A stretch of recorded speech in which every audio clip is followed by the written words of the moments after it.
Hello, everybody. My name is Skip, and this is the Top 5 Weekly. Once again, I got the usual suspects with me. Introduce yourselves, usual suspects. Andrew, start with you. Hello, everyone. I'm Andrew. I'm back again. This time we're talking alien films or alien encounter films or ET for short. And Steven. Hi, guys. I know you love us. We love you. We love alien films. Yeah, this week, Steven and Andrew brought it up. We're talking alien invasion / alien encounter films.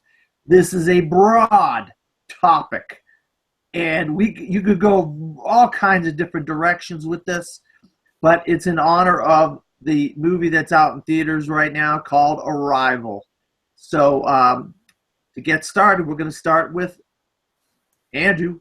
What is your number 5 alien invasion / alien encounter film? Okay, so my number 5, I'm going to start off with an oldie, a classic, because I am the classic man. I'm going to go The Day the Earth Stood Still. Not that 2008 remake with starring Keanu Reeves, but the original from 1951, which is a great metaphorical film for the Cold War and the whole nuclear age problem that we had in the world, where at any moment there could be a nuclear war or a massive World War III scenario. And in this film, an alien comes down, and it's a different type of alien film that I think we're used to today because it's a benevolent alien, but the world doesn't quite react in that way. So it's very interesting in that respect. It's a groundbreaking film when it comes to the sci-fi genre, because in the 1950s there were a lot of brand new sci-fi films, and this was definitely one of the grand highlights from that. So it's a classic film. I love it. It's influential throughout the genre all the way up to today. Yeah, you might hear somebody on the panel have that a little later. We got some more info about that later on, Andrew. Stephen, what is your number 5?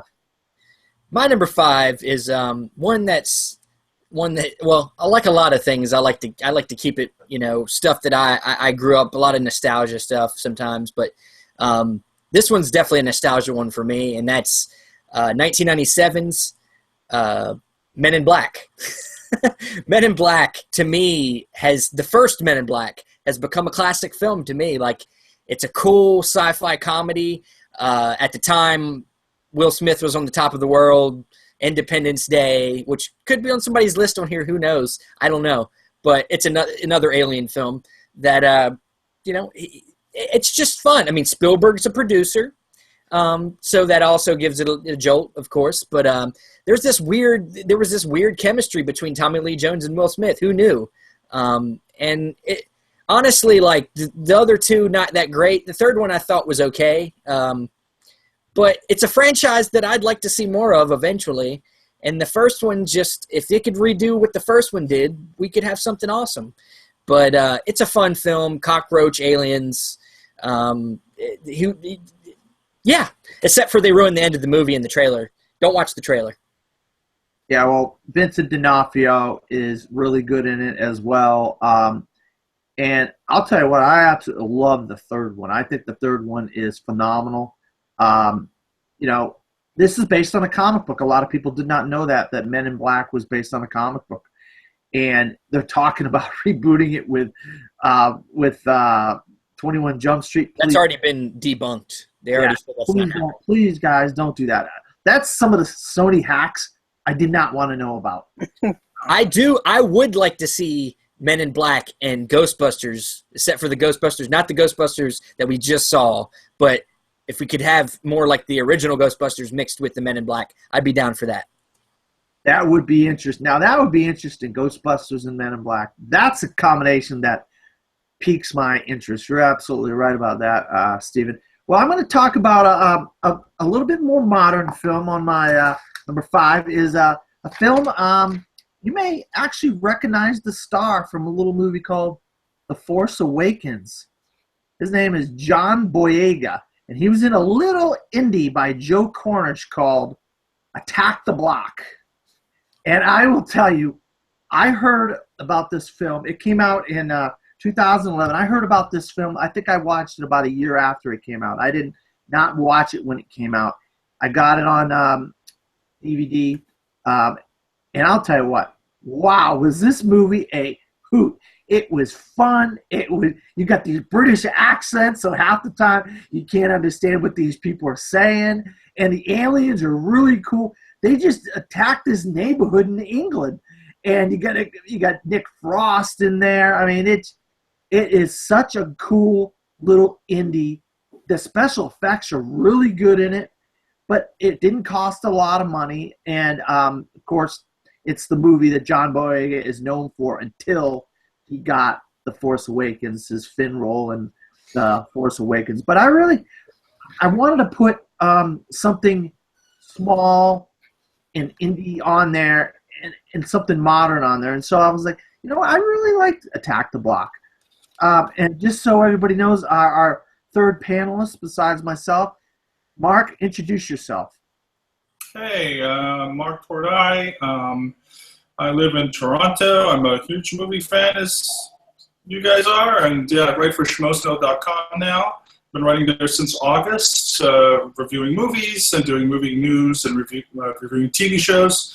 And yeah, just really excited to talk about sci-fi alien movies because it's actually one of my favorite genres. So yeah, thanks, Dan. No problem at all. We were just discussing our number 5. Stephen and Andrew and myself have already talked about our number 5s. So since you just came in at the right time, tell us what your number 5 alien invasion / alien encounter film is. So I really love 1980s movies, especially 1980s sci-fi and 1980s B movies. And one that's pretty overlooked that I think doesn't get the credit that it deserves, although it is a B movie, was, and I don't remember the year, but it was, I think, 87, the remake of The Blob, which is a really Smith and Kevin Dillon, who played Johnny Drama on Entourage. And as far as a remake is concerned, it's like really, really good. Of course, I think the original came out like in the 50s, and it was like one of those drive-through movies or drive-in movies. But this one is like really good. The effects are a little bit cheesy, but it's actually kind of a really gory movie. And there's a scene where like the blob itself comes through like a plumbing system, and like it latches onto like this kid who gets sucked into a sink, and it's pretty brutal. But it's like a lot of fun, very campy, and just kind of overlooked, which is a little sad. But I think when Halloween comes around, it's one of those ones I like to watch around then. Cool. Yeah, I just Andrew's was The Day the Earth Stood Still, and Steven's was Men in Black, and mine was Attack the Block. So just so you know, those were our number 5s. Now we're going to go back to Andrew, and we're going to see what his number 4 is. My number 4 is District 9. District 9, which came out back in 2009, coincidentally. It was the first film by Neil Blomkamp, his career's kind of cooled off since, but he came out of the gate very, very hot with this film.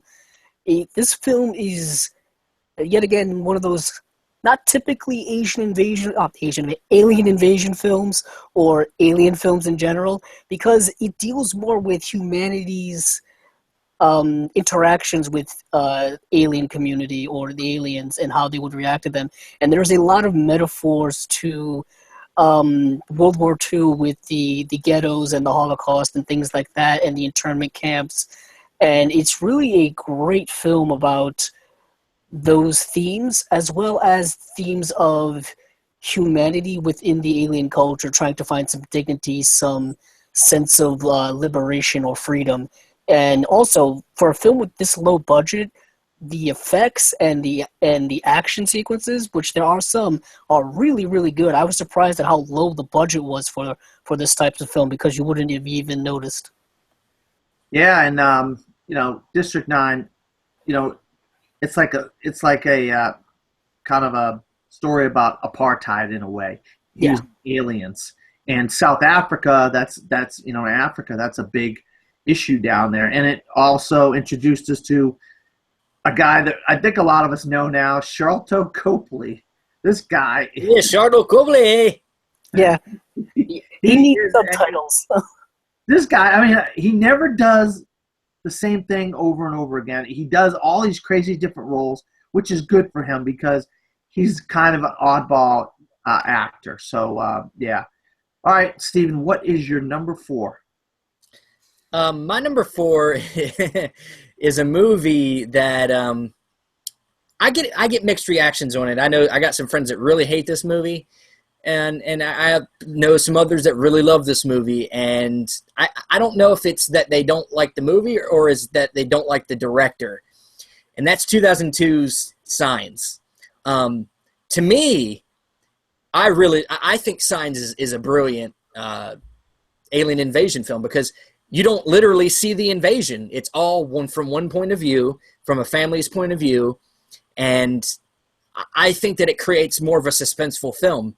And when you do see the aliens, it's usually pretty frightening because it's usually in glimpses. And in this film, the aliens have kind of a camouflage thing going on. So that makes them even creepier. And it's like, to me, I really enjoy that movie. And it's got some great comical moments. You have Joaquin Phoenix, Mel Gibson, and of course, M. Night Shyamalan's the director. Nobody likes the guy. I think he's an awesome director, just not the greatest writer. But this film, yeah, it's just, to me, a unique, different type of alien film. And people should give it a better chance. Stop worrying so much about the water thing. Yeah, I get it. Water seems like a stupid reason to kill aliens. I get it. But that's not what the whole movie's about. Watch the rest of the movie. It's got a lot of good stuff in it. So, yeah, I'll tell you what. This is an underrated M. Night Shyamalan film. I would say M. Night Shyamalan has done 2 great and 1 half great. And the half great is Signs, and I like Signs. I'm not going to sit here and say I don't like. And I think it really gives you a different kind of perspective on alien encounter / alien invasion films. And you're right, it had a good plot and a good story to it. Just, sometimes M. Night Shyamalan gets in his own way, and what are you going to do? He sure ain't the next Spielberg, that's for sure. All right, Mark, what's your number 4? My number 4 is a recent one, blended action with sci-fi quite beautifully, and that would be Live, Die, Repeat, Edge of Tomorrow, with Tom Cruise, Emily Blunt, Bill Paxton, who was awesome in that movie, from Science Hill, Kentucky. I love that film. It is, truly, obviously, aliens have already invaded. This sort of invasion that they're trying to pull in France, and then it goes into this just really amazing Groundhog Day-esque type story. And then we meet Emily Blunt, who is absolutely amazing and stunning as Sergeant, I think it's Flataski or something like that, but she's amazing as Rita. And Tom Cruise plays a weasel and a coward and a pipsqueak, which he normally doesn't do. He's not the tough guy. He becomes that way, of course, by the end. And Bill Paxton's amazing. And there's a small band of crew that they have of soldiers that are sort of around them toward the end of the film, which are also really, really good, really interesting characters. I like the end. I know some people had mixed feelings with the ending. I thought it ended the way it should have. Based on a graphic novel called All You Need Is Kill, which is a much better title than Edge of Tomorrow and a much better title than Live, Die, Repeat, which is weird. And I actually think that the movie now is called Live, Die, Repeat. I think they actually got rid of the Edge of Tomorrow stuff because the marketing. They're still giving it new names. It's got they're still naming it. It's just, it should be called All You Need Is Kill, which is what it should be called. But anyway, yeah, that's my number 4. I love the film. It's recent. I think I saw it 6 or 7 times in the theater, which is very rare for me. I just kept going because I was excited and loved it. Just overall fantastic. Wow, you said a mouthful about Edge of tomorrow, Mark. I mean, I don't think any of us, if any of the other guys on the panel have that. I don't know what else they could say. You really love that film. That's great. What a phenomenon that was. Nobody thought it was going to do what it did in the theaters because of the title, the changes of the title, and the marketing campaign and all that stuff. And Emily Blunt, like you said, she's great in that, but she's been hit and miss of lately. And Tom Cruise, is Tom Cruise, even if he is playing a sniveling weasel. My number 4 is Invasion of the Body Snatchers from 1956, directed by Don Siegel, starring Kevin McCarthy as Dr. Miles J. Bennell and Dana Winter. This is a really cool movie. You may have heard this term used, it doesn't get used a lot, but pod people. Well, this is where pod people came from. I mean, it's one of those movies that if you didn't see it, you wouldn't believe it. It's such an interesting concept where people are reborn in these like pods, and they become like not zombies, but kind of like aliens. And it was such a cool, the original one, there's an invasion with Daniel Craig and Nicole Kidman that wasn't very good. And then the 70s one, is awful. I can't stand the 70s one. But the best version is this one, the 1956 version, Invasion of the Body Snatch. It's got a great title. I mean, everything about it, it's campy. But you know what? It helps when you have a few laughs in there, and you can kind of goof around and say, wow, this is funny and whatnot. It doesn't have to be serious. You have Alien and Aliens for that.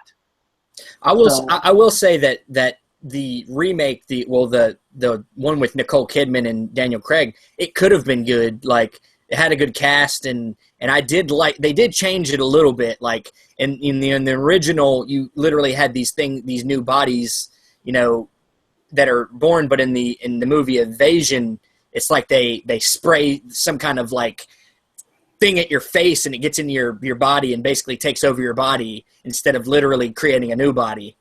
So it could have been good, but I thought some of the tension in the movie was pretty good, but the movie overall is awful. It really is. I mean, the pod people, how can you not love that idea of pod people, So I had Invasion of the Body Snatchers at number 4, and I had discussed this with the guys earlier. Mark wasn't with us. He was having some technical difficulties, but usually between number 4 and number 3, we always ask a question, and I thought, instead of asking what's your first alien movie that you saw or whatever, because, you've seen so many of them, I decided, what is the worst alien invasion / alien encounter movie you have ever seen? I thought this would get some really interesting responses from the guys. So now this is the first time Mark heard this. But we're going to start with Andrew. This is going to be fun. What is your worst alien invasion / alien encounter film you've ever seen? This was an interesting pick, but I'm going to go with a film probably no one has heard. Maybe people watching this have seen, but it's a film called Space Mutiny. And the only reason I've seen this film is because I'm a huge fan of Mystery Science Theater 3000, where they take really bad B and C movies and just make fun of them for an hour and a half, or for however long the film is, usually hour and a half episodes. But Space Mutiny I've seen this episode a few times. It's this wild thing where this kind of beefcake hero guy has to save this crew of people from a space mutiny, and the costumes are all crazy and wild, and it's just a wildly bad film that you can't just help but watch and laugh at. And it helps that the purpose of Mystery Science Theater 3000 is to make it funny, you know what I mean? So you can get through these bad movies like this. No, I'll tell you what, man. That Mystery Science Theater brought to light some of the worst movies you have ever seen in your life, but because of it, they made them entertaining. That's why I like Mystery Science. Now you can go to like the Fathom events, Mystery Science Theater events now. And they did, I think they did the 2000 something Godzilla not that long ago. The one with Matthew Broderick. They tore that to shreds. But all right, Steven, what is your worst alien invasion / alien encounter film? The main one that comes to my head that I personally can't stand, and maybe I should revisit it just for comedy reasons, is Mars Attacks. I hated that movie when it came out. Mars Attacks is the stupidest alien. Like, they kill them with opera music. Like, it's like the stupidest idea ever. Like, there's a lot of celebrity cameos in the movie, and I'm sure if I went back to watch it again, I would get some fun out of it because it's so stupid. But it's an awful movie. It's dumb. Wow, I'm shocked. I am shocked that you said Mars Attack. That movie is so funny. It's so goofy. It's so dorky. You're over here, Mr. Serious, over here telling me that's funny. I loved it. You got all these A-list actors. They know they're making fun of themselves. They're trying way too hard. Yeah, and Glenn Close and Jack Nicholson and Danny DeVito. I mean, it's so many great. I mean, it was just meant as a poking fun at the genre of alien invasion film. It's a spoof movie of 1950s atomic age sci-fi. That's what it is. It atomically bombed for me. I hated it. Wow. You don't like Jim Brown fighting boxing with aliens? I'm good. I can do without that spoof. It's not my favorite. You know, and it's based on a card series, a Topps card series. That's what's most incredible about it. Somebody came up with the cards all those years ago. All right, Mark, what is your worst alien invasion / alien encounter film?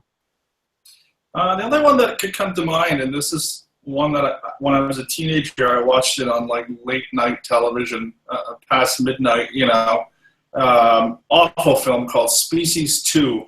It's garbage. It is awful. The first one is not too bad. It's with Ben Kingsley's in it, and it's decent enough. It's sort of movie, aspect. But the second one is just awful. It's really bad, and because the main actress is extremely good looking, they literally just made her naked pretty much throughout the entire film because they knew they couldn't do anything else, and it's basically just exploitive at that point. And after a while, it's kind of like, okay, like just forget it. Like, this is just bad. And then there's some scenes where some women get pregnant, and then very, very shortly after they have a big stomach, and then shortly after, like, an alien baby comes out of the stomach, which is like really just dumb and brutal and stupid and bloody. And it's just, again, it's all just gratuitous and exploitive for the sake of being exploitive, and it's just bad. Wow. Yeah, that does sound pretty bad. I got one from 2010, guys. This movie took itself so seriously, but it was so bad. I mean, I cannot believe. I think in 2010 it was my worst movie of the year that year. I mean, not a lot of known actors. Or Donald Faison, the Strauss brothers directed it. Wasn't a big film, but it's called. Oh God! Now I have to go to my thing here to. It's Skyline, isn't it? It's Skyline.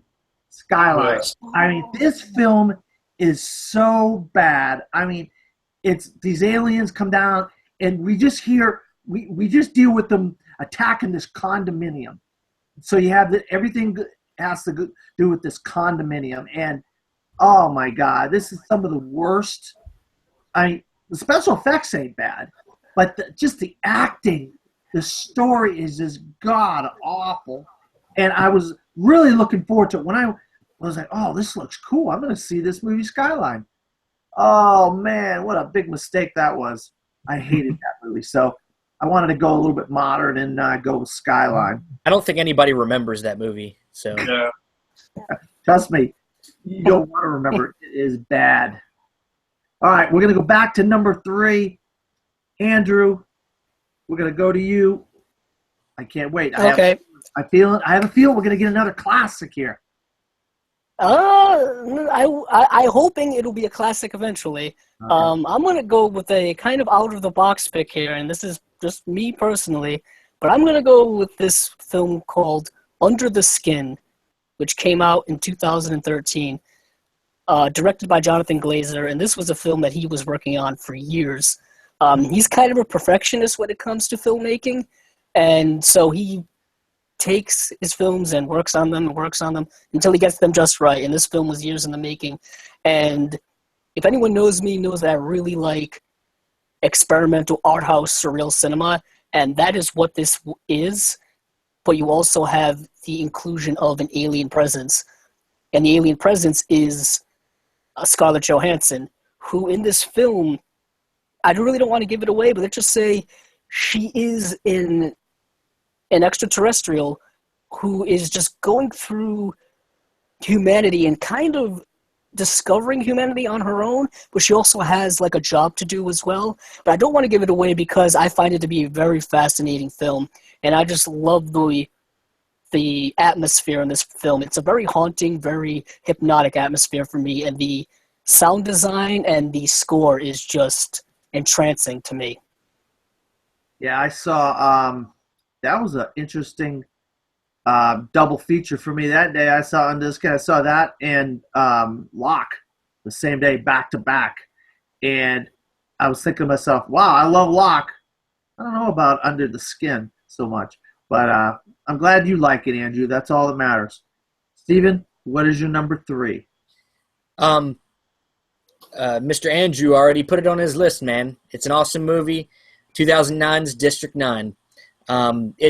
When it came out, man, it blew me away. And this is one of them great directorial debuts, Neil Blomkamp.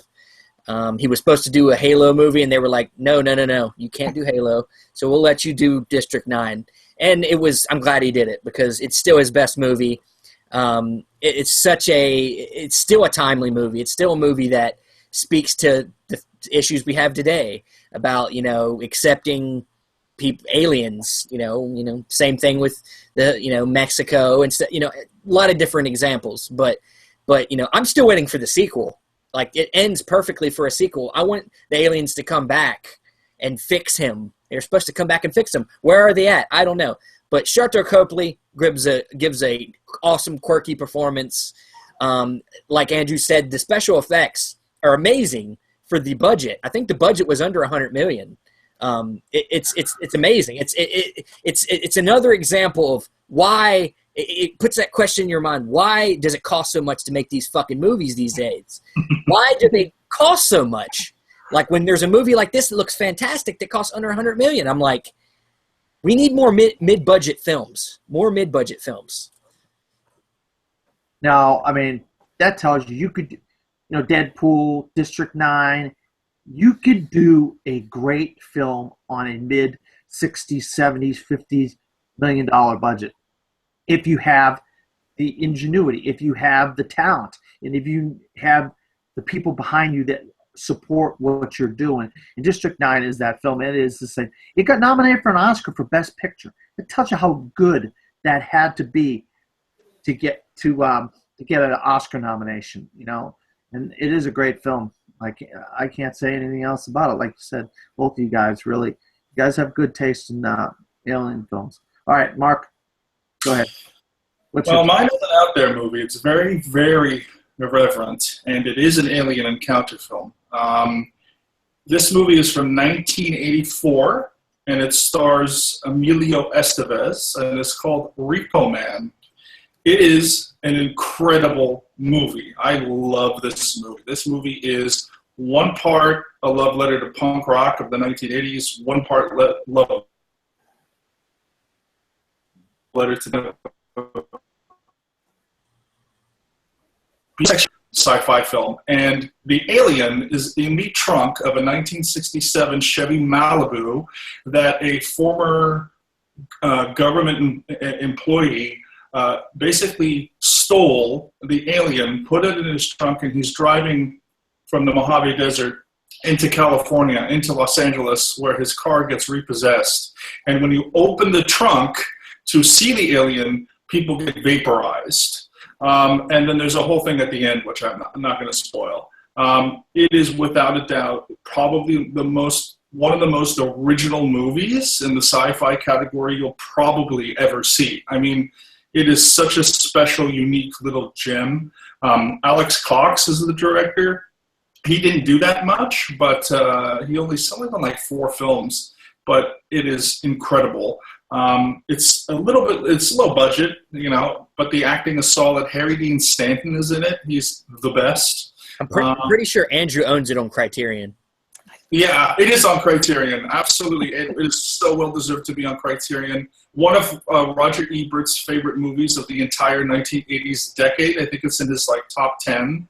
Again, it's not your typical movie. It's not a typical alien, because it's not really an invasion, but it's obviously an encounter. And I think that is seriously one of the best movies I've probably ever seen. It's in my top 20. And yeah, if anyone out there has not seen Repo Man, just do yourself the favor and find it somehow in some way and watch it. It is incredible. Yeah, I saw it as a kid as well, Mark, and very interesting movie. Very interesting movie. I absolutely agree. My number 3 is another classic. I got 1953's War of the Worlds. Directed by Byron Haskin and star Gene Barry and Ann Robinson. I'll tell you what is amazing about this film is it had a great soundtrack to where Orson Welles called in to these radio stations and he says, "The Martians are coming, the Martians are coming."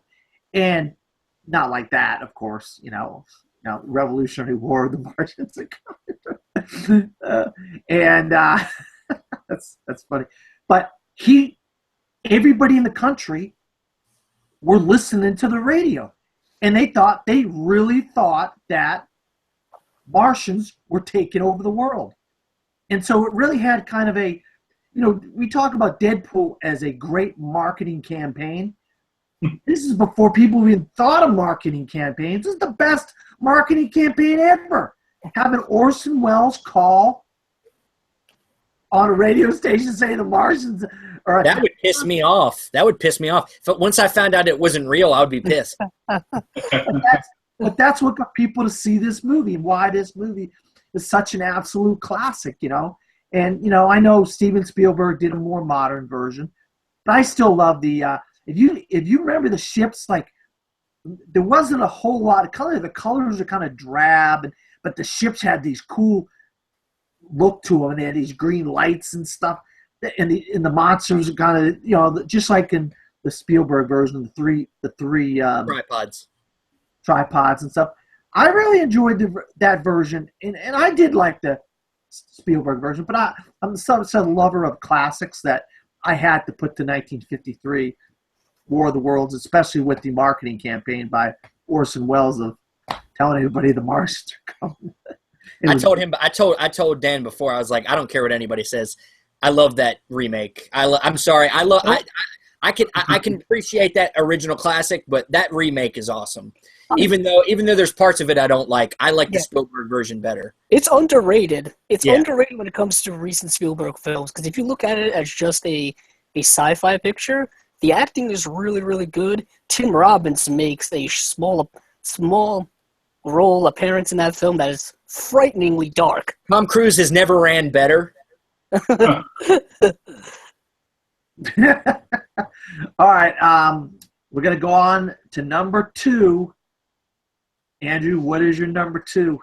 My number 2 was on Dan's list, and that is the original Invasion of the Body Snatchers from 1956. It's a film I've seen a number of times, and I actually watched it in a film class once. I've seen it several times. It's a really, really interesting film that's completely metaphorical about the time, about the affair of the Russians, the Soviet Union, and the communist invasion and the communist influence spreading around the world and stuff like that. It's like Dad said, there are cheesy parts to it, like the pods clearly look like plastic giant pea pods. I mean, they're not exactly revolutionary when it comes to set design or technical design or stuff like that. But it's a very interesting film where it's also kind of frightening in the sense like you have to stay awake or else you will lose your identity or you will disappear or you will be taken over by this foreign idea or this foreign this foreign entity. And I have to disagree with Dan. The 1978 one with Donald Sutherland and Jeff Goldblum is interesting. It's a lot more, quote unquote, modern. Granted, it's 1978, but it has a very iconic ending, which I think has been spoiled for a lot of people in various horror movie montages and stuff like that, where Donald Sutherland is pointing at the screen, screaming. And also, it's also been remade, or the idea has been reused a few times. One of my favorite guilty pleasures is Robert Rodriguez's film, The Faculty, which is essentially the same idea, but they put it in a high school. And in that film, the cast is all these young up-and-coming actors like Elijah Wood and Jordana Brewster and the main one I can't remember, who turned on every role. Famke Janssen? Yes. No, yes, she was. They're like CW actors, basically. Jon Stewart was in it back when he was acting. Oh, yeah? It's an interesting film. I think Salma Hayek's also in it as well because she was in a few of his films at the time. I think she was Desperado. I think she was the nurse. I think she may have been the school nurse. It's an interesting role for her. But she was in Desperado and a few of his films at the time. So I really like the original, of course. Like Dan said, it is kind of the one I would say people to start with, and then watch the different iterations just kind of as a fascination. Like I said, some of them I really, really do like. Now, Faculty, I got Faculty on my honorable mentions list. That is an underrated little indie gem. You're right about that. All right, Stephen, what is your number 2 alien invasion / encounter film? This one, I don't know if I'm going to get any argument on this. I might get an argument on. I don't think I should, but I think it's one that maybe you guys might accidentally overlook just because you didn't think about it, and because it's also an animated movie, and that is 1999's The Iron Giant. I mean, he's an alien-origined robot. He's hungry. He gets hungry. He can think. He's an alien. He's an alien robot. So this is a classic film for me, and it just had an ultimate box set release that I'm going to have to buy because it looks so awesome. But this film, very much kind of like like a lot of these sci-fis, like Day the Earth Stood Still, there's a little bit of a backdrop of this kind of like the government in war, and there's this weapon that they are scared of, and then there's also like the deeper stuff with like the identity, a lot of stuff about identity. Basically, you got this little kid that just discovers this robot that comes from outer space, and they become friends, and he's trying to protect the robot. Kind of almost a Pete's Dragon thing a little bit too there, but it's just a really good film. Brad Bird, it's his first film. He's also the guy that did Ratatouille, The Incredibles, and eventually went into live action doing Mission Impossible Ghost Protocol and Tomorrowland. It's just a classic. It's become a real, when it came out, nobody cared for it, and I think it was because I think they expected the target audience to be for kids, but it's really more of an adult film than I mean, if you watch it, it seems like it could be a live action movie because the characters are so compelling and the story is so compelling. It almost seems like it could be real life. It probably could have been a live action movie and would have been just as awesome, maybe even more awesome. But I love it. It's a great hand drawn animated film. You should check it out. Definitely. Definitely one of my favorite animated films of all time, Stephen, The Iron Giant. Vin Diesel voices the giant. His best performance ever. I don't know if I would call it an alien invasion / alien encounter, but it's your list. That's all that matters. It is. And I love the diversity on here so far. A lot of us have gotten so many different, it's such a broad range of films that you could put almost anything on here, But all right, Mark, what is your number 2? So I'm going again. I'm going 80s. I'm going Irreverent. I'm going a movie that is directed by one of, I think, my favorite filmmakers, and it has the greatest fight scene in cinematic history, as well as the greatest one-liner in cinematic history, which is, I came here to chew bubblegum, or to kick ass. No, I came here to chew bubblegum and kick ass, and I'm out of bubblegum, which, of course, is They Live. Now, I flubbed the line, but you've all seen it, I'm sure. 1988, John Carpenter, who is an incredible, or was an incredible filmmaker in the 80s. They Live is like, that movie would not be made today. I mean, Repo Man would not be made today, but definitely They Live would just be, just glossed over. It is really cool because it says a lot about advertising, media, magazines. It says a lot about a lot of stuff that was going on in the middle to late 80s. But I love it for a number of different reasons. First of all, it stars Keith David, who is an incredibly underrated actor. And so it stars the late, great Roddy Piper, who was, when I grew up, of course, he was a professional wrestler. And he was always amazing. And it was a film that I actually only saw a few years ago for the first time, not very long ago. And again, it's another hidden gem. The aliens, of course, in this film are disguised from us, and only a pair of magical kind of sunglasses, and then eventually contact lenses. People can actually see the aliens. But that's going on. And one of my favorite scenes in film history, to be honest with you, is the scene when Roddy puts on the glasses. His name is Nada. He puts on the glasses for the first time, and the real world is revealed to him. And I don't want to spoil it, obviously, but it's really cool. And John Carpenter is a master. And that one, again, one of my favorite films of all time. And I love it because, again, it's sort of subtle. You don't see the invasion happen. Nobody knew that the invasion was happening. And then, again, the sunglasses reveal the truth behind the curtain, so to speak. Yeah, that is an absolute class. You really are hitting the 80s with yours. That's good. I have another one too. All right, Andrew and me, I'll tell you what, we're kindred spirits because we seem to just love the same kinds of movies. This is so strange. But we're going to flip it a little bit. I got The Day the Earth Stood Still from 1951 at number 2 on my list, directed by Robert Wise, starring Michael Renee and Lock Martin as Gort, the robot. I'll tell you what, I love this film. I mean, it just has so much going for it. And Andrew talked about the geopolitical kind of ideas that come out of it and so forth. And the acting by these people are amazing. I mean, Patricia Neal is Helen Benson and her son in the film.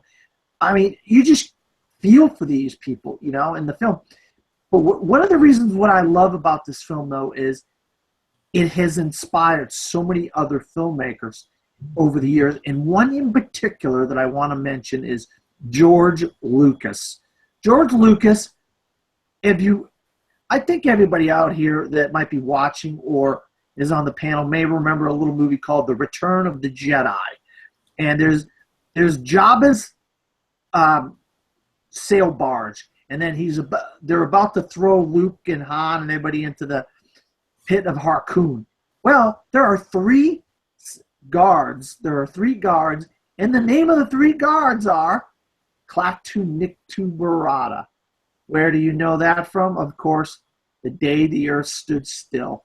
And that is the 3 magic words that they use in Day the Earth Stood Still. So it's such a great film. People like George Lucas, who we consider one of the greatest filmmakers of all time. I know some people may argue that, but I don't. He made Star Wars and he made Empire Strikes Back. Sure. He made a couple of the greatest stories of all time. I don't think greatest filmmaker of all time. He was a genius ideas man. I'll say that. a prodigy when it came to revolutionizing filmmaking.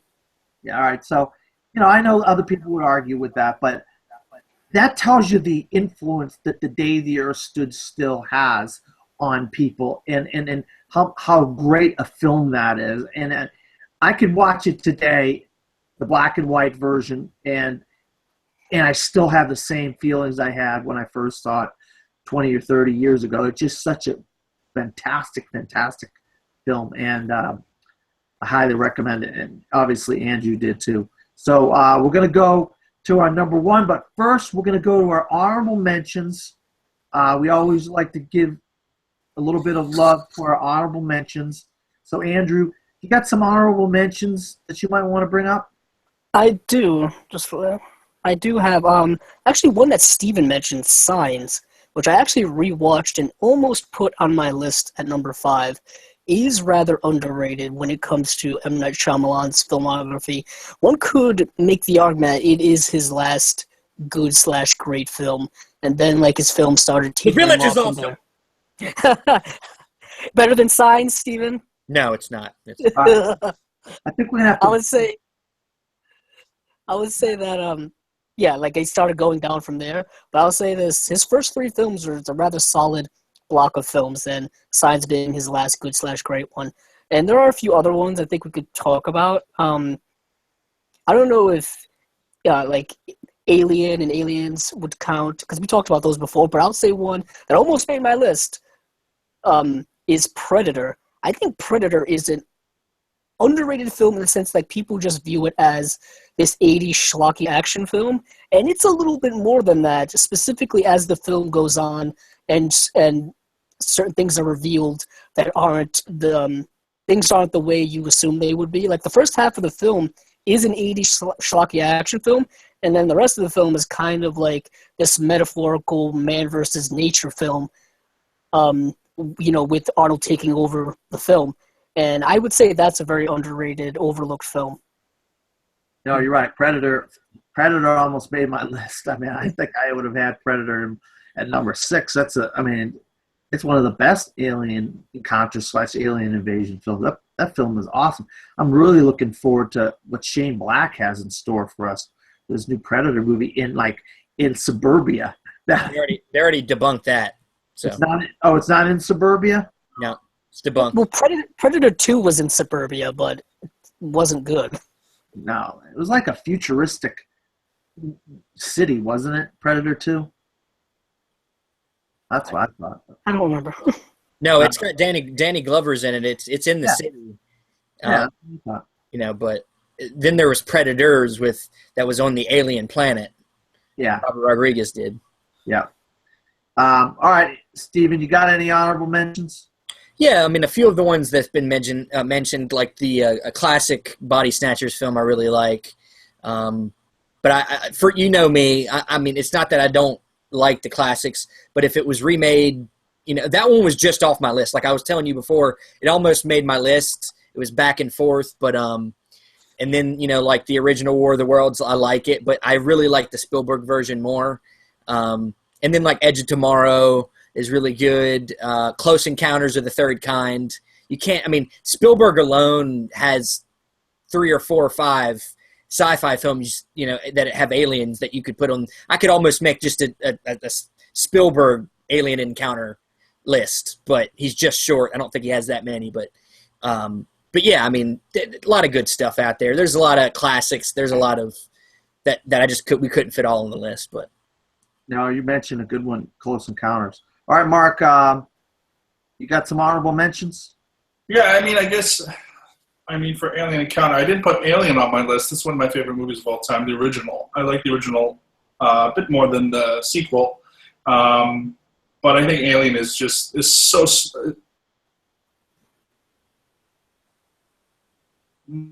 When you write a screenplay, you're supposed to put what's in it, which is exactly what's going to go on in the movie.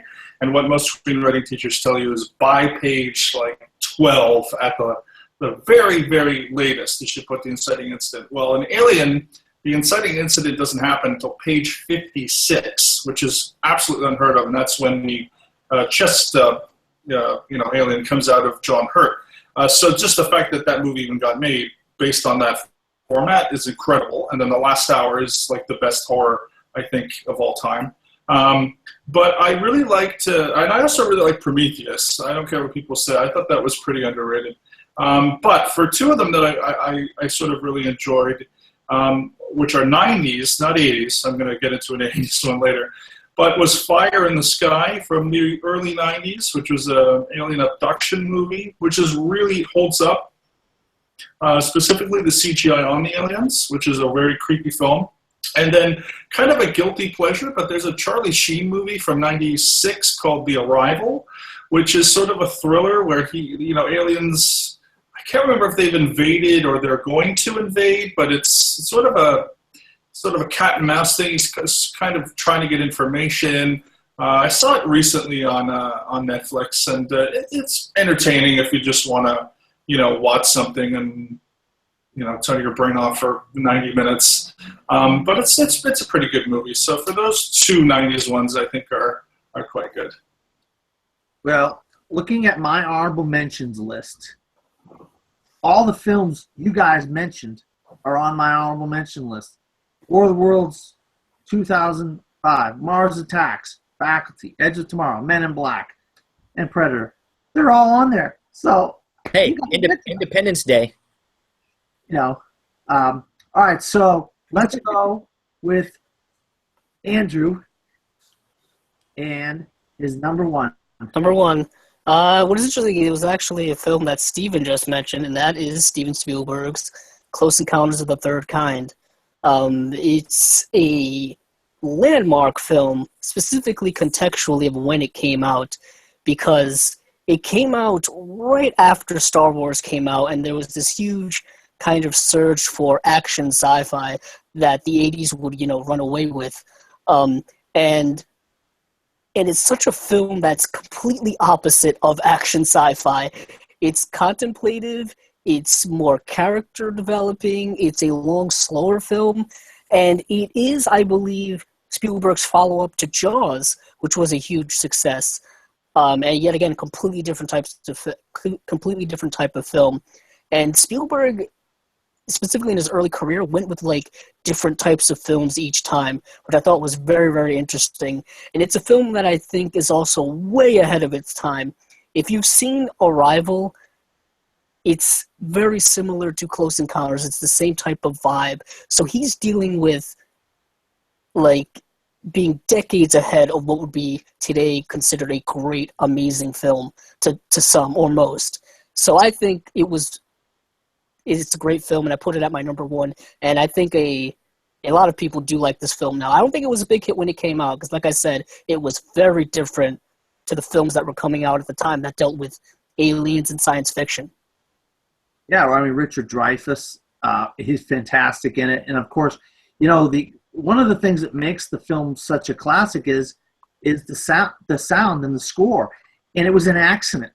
That 5-note score that they came up with for the aliens, that was an accident.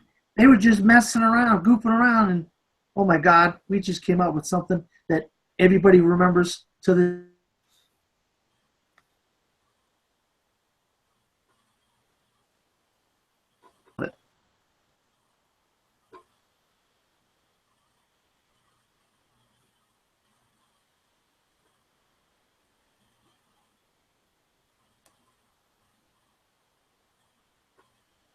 Hello?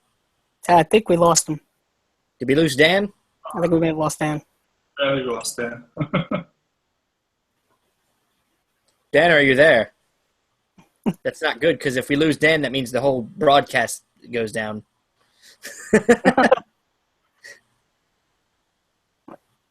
He's not out yet, but he's frozen. Yeah, he's frozen. Well, okay. This wouldn't be the first time this has happened. This has happened before. We'll keep going then. Yeah. So, Steven, you want to go? Yeah. My number one is, me, I'm the softie of all of us. I'm the softie. I like sentimental stuff, stuff that I grew up as a kid, stuff that still gets me today. And Spielberg's my favorite director of all time.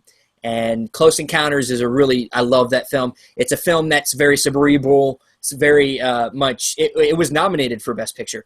People don't realize how many of Spielberg's movies have been nominated for Best Picture. Jaws, Counters of the Third Kind, I think The Color Purple. I think Empire of the Sun, maybe. Empire of the Sun was a maybe, yeah. Raiders of the Lost Ark. A lot of his films have been nominated. He's such an important filmmaker. And then this one is my number one, and it was nominated, and it was gypped out of the award that year, I think, to me personally. And that's 1982's E.T. E.T.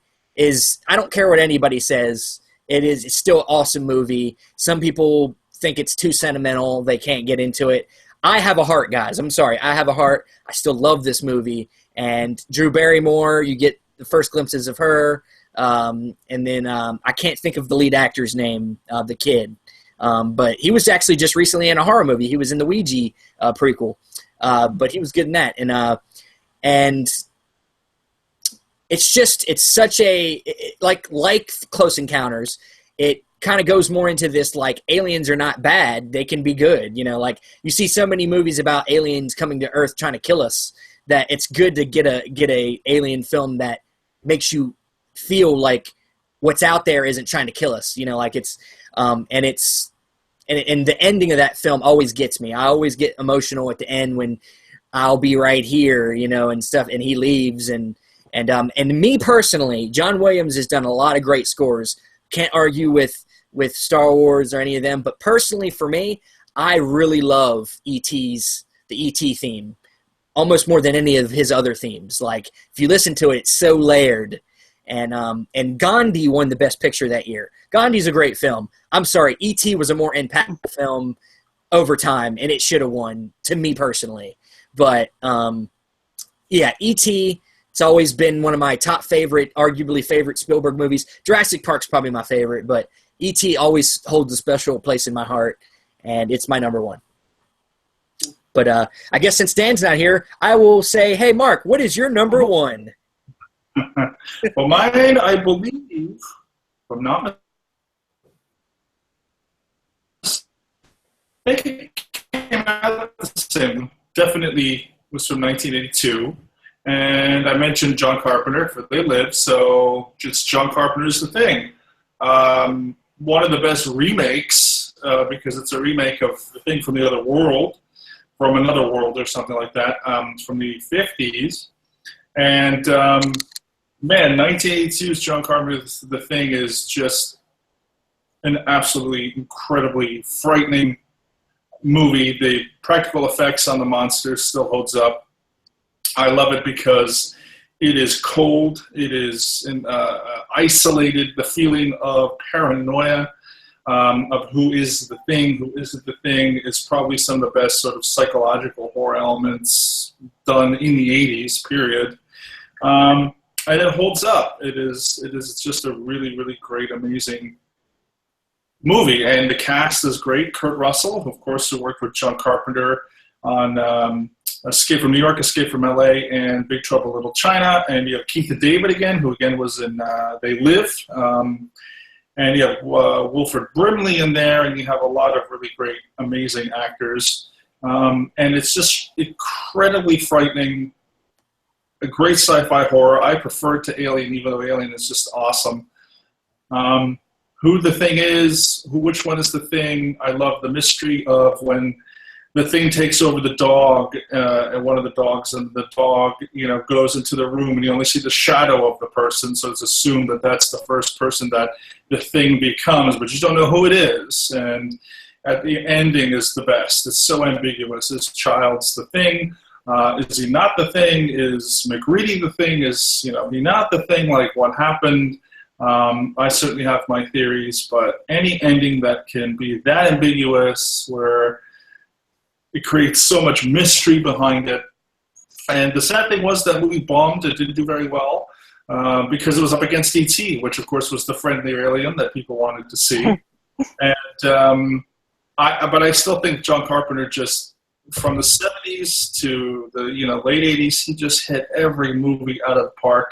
And I do believe that his sort of magnum opus is the thing. I think that's his best. I love Halloween. I love Big Trouble. I love so many other movies of his, like They Live and Escape from New York is so good too.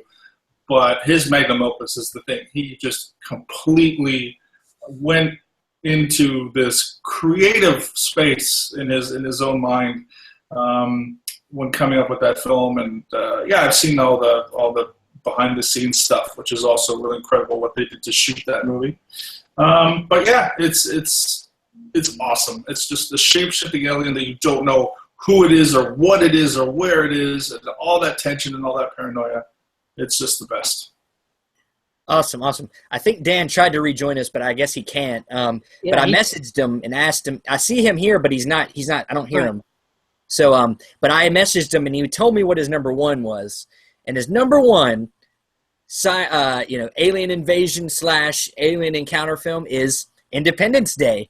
I was surprised, actually, because I thought it was a joke. I was, joking about it, and I thought he hated the movie or something. But apparently he loves it because it's his number one. And, of course, it is a fun movie. For the time in the 90s, it was a really fun movie. Will Smith, Jeff Goldblum, and Bill Pullman as the president has one of the greatest film speeches of all time. Yeah, one of the greatest film speeches of all time. And it has some great scenes fighting aliens, even though the ending is ridiculous. And, they use a shitty computer program to somehow take down this very advanced, alien, They have no firewall. They have no firewall, Steve. They didn't think it would happen, man. They did not think it. If they would have just thrown some water on them, it would have been over. But, they didn't know that. But, I don't know about you guys, but I think it's a fun movie. What about you guys? I hate Independence Day. I think it's awful. I saw it in the theater. I think I was probably somewhere around 13, 14 years old. It's trash. It's garbage. I hate it. And Resurgence is the biggest pile of shit I've seen. Oh, God. Resurgence is and I love bad movies. Yeah, I love bad movies, and I'm in love with Micah Monroe, who needs to fire her agents because she literally was the only thing in that movie that was acting because she can't act anyway. But Independence Day, I hate that movie. It sucks. It's so stupid. But I still love Jeff Goldblum, and I still love Brent Spiner. And that's what really, the only thing that I liked about Resurgence, which was like maybe 1% of the movie, was Goldblum doing Goldblum and Brent Spiner doing whatever the hell he was doing. I don't know. I was going to say Spiner was in the movie too much for me. He was way too much in the movie. Yeah. And then Goldblum did nothing to me. Like, he was like barely in the movie and he was supposed to be what drove the movie because they didn't have Will Smith, but then he was in the movie. Let's get off that. What did you think of the original Independence Day, Andrew? It's a nostalgia thing for me. I saw it in the theater back in 95, 96. I was around 8 or 9, probably younger than that. And it still is very much a nostalgia film for me. It has a lot of problems. I'll say this though, the special effects still relatively hold up, surprisingly, for a film that's 20 years old. Yeah. It was the film that put Will Smith on the map, but before that he was a rapper and he had his sitcom Fresh Prince of Bel-Air. It was a film that it didn't introduce me to Jeff Goldblum because I had seen Jurassic Park at the time. But Bill Pullman I wasn't aware of. And I don't know what it was in the 1990s, but there was a huge surge of sci-fi action films in the 90s. I don't know what it was. I just remember growing up being constantly around science fiction, which I guess is why I like science fiction now. I guess it was just like a cultural thing. And the 90s also had the huge explosion of the 90s action film. Yeah, Michael Bay showed up. Michael Bay, Roland Emmerich. I mean, a lot. John Woo made the transition from his Hong Kong films to here.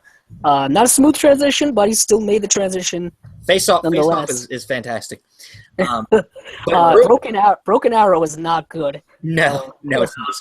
But real quick before we end this, I think maybe we forgot, but we need to do a quick Arrival review. And we've all three seen it. So real quick, in brief summary, Mark, let's start with you. What did you think of Arrival? I did not like this movie. I'm going to tell you straight up. The credits rolled, and I turned to my friend and I went, I don't like this movie. Like, I love sci-fi. I try, in certain movies, I try really hard to like them. But between this, Interstellar, and Ex Machina, I just did not like those movies for my own personal reasons. And I kept trying to find something to like about Arrival. I personally found it extremely dull. And the last, 10 minutes, you talk about sentimentality. Oh, dear God, those flash cuts of her and the daughter thing, I was like, by the time I was checked out. I love languages. I love linguistics. I thought that aspect of the film was really different and cool and very innovative. But the rest of the movie was just watching paint dry. I was checking my watch. And I will tell you, I love the movies of Denis Villeneuve. I love Sicario. That was my second favorite film of last year. I love Prisoners. That was in my top 10 of that year. And Enemy is so underrated. That is a crazy movie. For whatever reason, I did not find much to love about this film, which really, really hurts me in a sense because I really wanted something and I didn't find it. So unfortunately, it's pretty low for a score for me. Not a bad movie, and one that I will watch again because I have a feeling I may enjoy it as the years, go on. Maybe not, but I still want to watch it again. So at this point, I was heavily disappointed, unfortunately. Yeah, I can see why somebody might not like this movie, but me personally, I really loved this movie. It was it's one of my favorites of the year. I don't know if it's my number one, but it's definitely one of my favorites. It's a movie that had an unexpected third act for me. I didn't see it going in that direction at all. But it's Denis Villeneuve has just this way of creating tension in his films, man, and this movie does a good job of as we go through the first and second act, just wanting to know why are they there. Like that's the whole thing about this movie up until a point. Why are they there? And I don't want to give no spoilers here, but it's just Amy Adams' performance is heartbreaking. And it's there's just the only performance in the movie that it was Jeremy Renner doesn't have a lot to do. He's there, whatever. But I really enjoyed this movie. Denis is one of the best directors working today. Sicario, Prisoners is probably still my favorite, but it's to me one of the best movies of the year. I came out of it blown away. But Andrew, what did you think? Yeah, I'm more along the lines of Steven, but I definitely understand Mark's perspective. It is a very different sci-fi film. It is a hard sci-fi film in the sense that we're dealing with a kind of more true science fiction and a lot of science in it, more and less fiction, which I think I kind of appreciated about it a lot. The same thing what I appreciated with Interstellar, which I love very, very much. It's a film that deals with languages and communications and how important and how if that is misconstrued or if it's not corrected, if it's not exact, things can go one way or another. And I think through this whole film, there was a lot of tension, as Stephen was mentioning. And I think Denis Villeneuve was able to really hold this kind of mystery for a very long time. Like I said, the third act does take a pretty hard left turn, but yet again, no spoilers. But I think as a director, Denis Villeneuve is one of the finest we have in terms of shot composition and lighting and mood setting. The whole film felt very immersive to me in the sense you're just constantly glued to find out what's going to happen. And also, there's a shot where they're first entering these obelisk-type things where really just an astonishing shot that could have been out of 2001: A Space Odyssey. That's how gorgeous it was. It was very Kubrickian. The film felt very Kubrickian in its pacing specifically. It is a very slow-paced film. But yet again, I really, really loved it. And it's probably going to be one of my favorites of the year. But there's still a lot more I have to see and a lot more to come out. Yeah, I was going to say, to me, you say Kubrick. I kind of felt like a little bit of maybe even like a Lynch or a Malick surrealism to it, because there was a lot of dream it was very dreamy compared to his other stuff.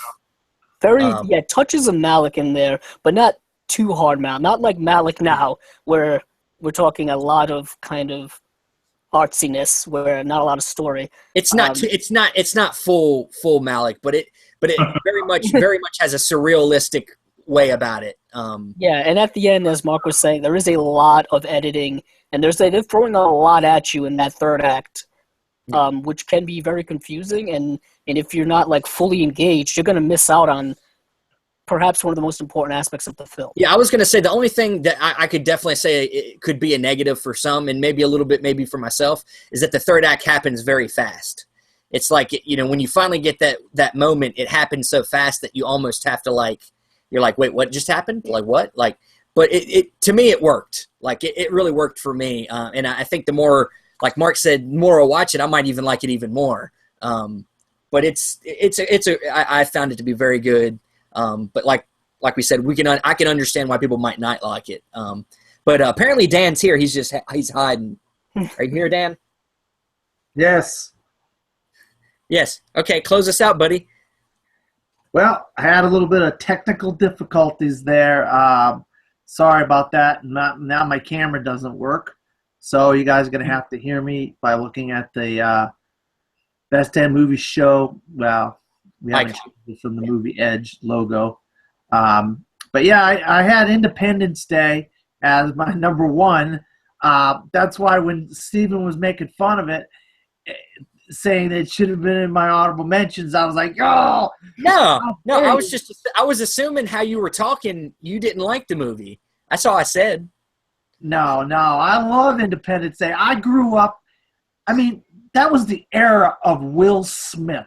The 90s was Will Smith, and the early 2000s. Will Smith was at the top of his game, and if you don't like it, you don't like it. But there's so much kind of patriotism and great at the time. The special effects were great, and you did have some really good. Yeah, Judd Hirsch in that version was much better than he was in the new version. No, I don't know what the heck they were doing with Judd Hirsch in the new version.